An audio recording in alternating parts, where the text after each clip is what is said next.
네 번째 게임은 생필품 물가 인상입니다. 버티지 못하는 서민은 탈락입니다. 다섯 번째 게임은 비정규직이 정규직화입니다. 버티지 못하는 취준생은 탈락입니다. 청와대의 정서는 너무 계류되어 있는 게 아닌가 걱정스럽습니다. 그러나 최선을 다하고 있다는 최선을 다하지 말씀드리겠습니다. 그렇잖아요. 어쨌든 아니 동네 김밥집 메뉴판도 이렇게 자주 바뀌지는 않습니다. 동네 김밥집 메뉴판도 이렇게 자주 바뀌면 망해요. 네, 상주 문경 상주 출신 이미자 의원입니다. 존경하는 어기구 의원님께서 정책 질의하자고 하니까 저도 그렇게 하도록 하겠습니다. 자, 비서실장님께서는 오징어 게임 보셨나요? 뭐 조금 빨리빨리 하세요. 건너뛰면서 봤습니다. 봤어요? 네. 요새 지금 막 시중에 패러디가 넘쳐납니다. 그 중에서 문재인 게임, 이재명 게임도 있습니다. 여러 버전이 있습니다만은 문재인 게임 한 내용을 내가 한번 보여드리겠습니다. 첫 번째 게임은 부동산세 증세입니다. 버티지 못하는 다주택자는 탈락입니다. 요건 뭐 그럴 것 같아요. 두 번째 게임 집값 올리기입니다. 버티지 못하는 무주택자는 탈락입니다. 세 번째 게임은 집합금지 영업 제한입니다. 버티지 못하는 자영업자는 탈락입니다. 네 번째 게임은 생필품 물가 인상입니다. 버티지 못하는 서민은 탈락입니다. 다섯 번째 게임은 비정규직이 정규직화입니다. 버티지 못하는 취준생은 탈락입니다.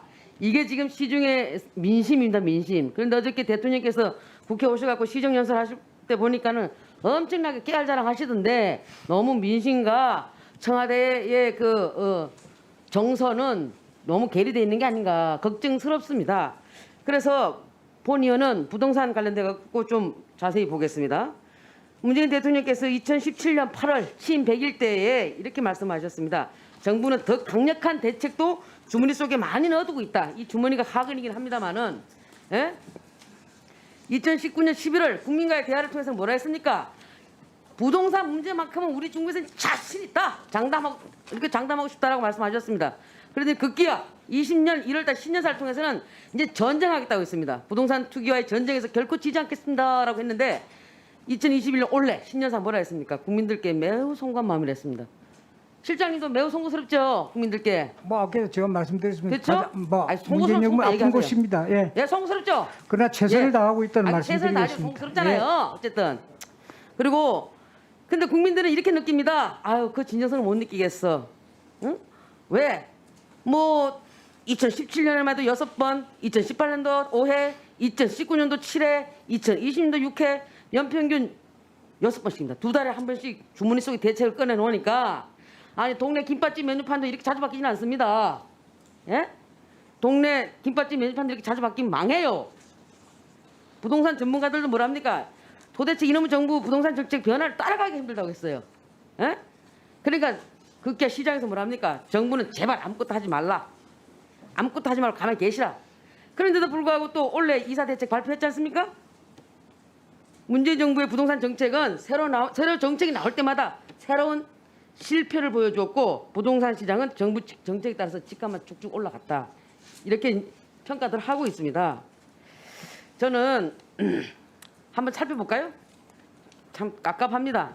역대 정권별로 그 주택 인허가 가구 수를 보게 되면은 노무현 정권 때 253만 가구, 이명박 정권 때 228만, 박근혜 정부 때 261만, 문재인 정부 때는 올해 2월 달까지 187만 가구입니다. 인구 감소에도 불구하고 이렇게 늘어나는 것은 1인 가구 때문인데 문재인 정부가 특별히 내실 것도 없으면서 이게 마치 한 것처럼 얘기하는 부분도 없지 않아 있고 또 하나는 그 경실련에서 조사한 자료에 따르면은 문재인 정부 3년간 서울 아파트 값이 평균 4억 5천만 원 올랐다고 합니다. 역시 정권별로 보게 되면은 노무현 정부 당시는 94% 올랐고 김대중 정부 때는 73%, 문재인 정부 때는 53% 올랐습니다. 반대로 박근혜 정부 때는 27%, 김영삼 정부 때는 26%, 이명박 정부 때는 마이너스 13%입니다. 아파트값 시세 변화도 마찬가지입니다. 이렇게 하다 보니까 오히려 그 문재인 정부나 좌파 정부에서는 무조건 부동산이 쭉쭉 올라가고 오히려 보수 정권에서 집권을 했을 때는 집값 안정이 되었습니다. 이렇기 때문에 시중에서 나오는 말들이 뭐라 하냐면은 좌파 정권은 부동산 불패다. 이 불패라는 게 잘해서 불패가 아니고 좌파 정권 부동산 투기는 불패라는 뜻입니다. 인정하지 않죠? 당연히 인정 안 합니다. 인정 안 하죠? 예. 그런데 지표가 이렇게 나왔는데 어떻게 인정을 안 아니 하십니까? 지표라는 아닌 것은 것도- 어떻게 아닌 것도 뭐 뭘 맞다고 맞는 인용을 것도 해서 아니라 어떻게 하는데. 해석하느냐 차이가 있겠죠. 예? 그러면은 하여튼 의원님 그 지표 가지고 설명한 만큼 시간을 주십시오. 그러면. 그러니까 사회자님만 달라서 이쪽 사회자님한테 시간 달라서요. 나한테 달라지 마시고. 네, 실장님 자, 그리고 드리겠습니다. 이 그 정부 이사 대책 발표 후에 LH 사태가 터졌습니다. 이것은 정권 문제라기보다는 부동산 공공기관 직원들 문제라 이렇게 대통령이 보시는 것 같아요. 그러다 보니까 연일 강경한 메시지를 막 쏟아내지요.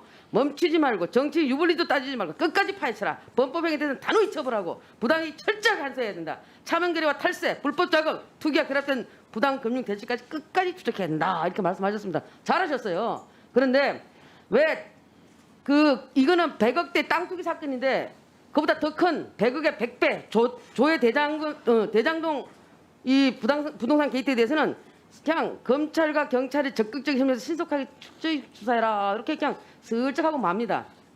이걸 보면서 국민들은 뭐라고 느끼겠습니까?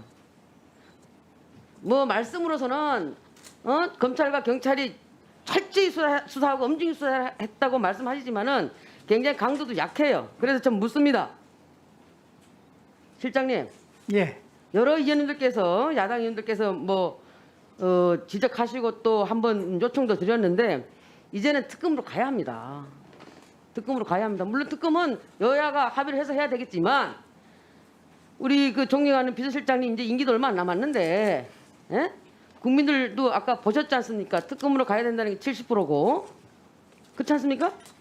그리고 맨날 뭐 입만 열면 뭐 저기 뭐 국민의힘이 게이트라 어쩌다 하는데 그렇게 해서라도 더더욱이 더 특검으로 가야 되지 않겠어요? 그래서 실장님께서 대통령께 특검을 좀 해야 된다고 결단을 내셔야 된다고 한번 요청해 보실 의향은 없으세요?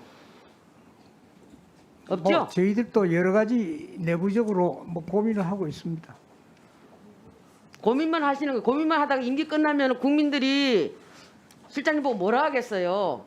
대통령께 이번 문제는 반드시 특검으로 가야 된다. 그렇지 않으면 국민의 저항에 부딪힐지도 모른다라고 좀 건의를 하세요, 실장님. 예, 하여튼 여러 가지로 저희들이 건의하세요. 엄중하게 지켜보겠습니다. 예. 뭘 음미하시켜봐요. 지금보다 끝나지. 예, 실장님 의원님한테 네, 말씀하시죠. 예, 간단히 말씀드리겠습니다.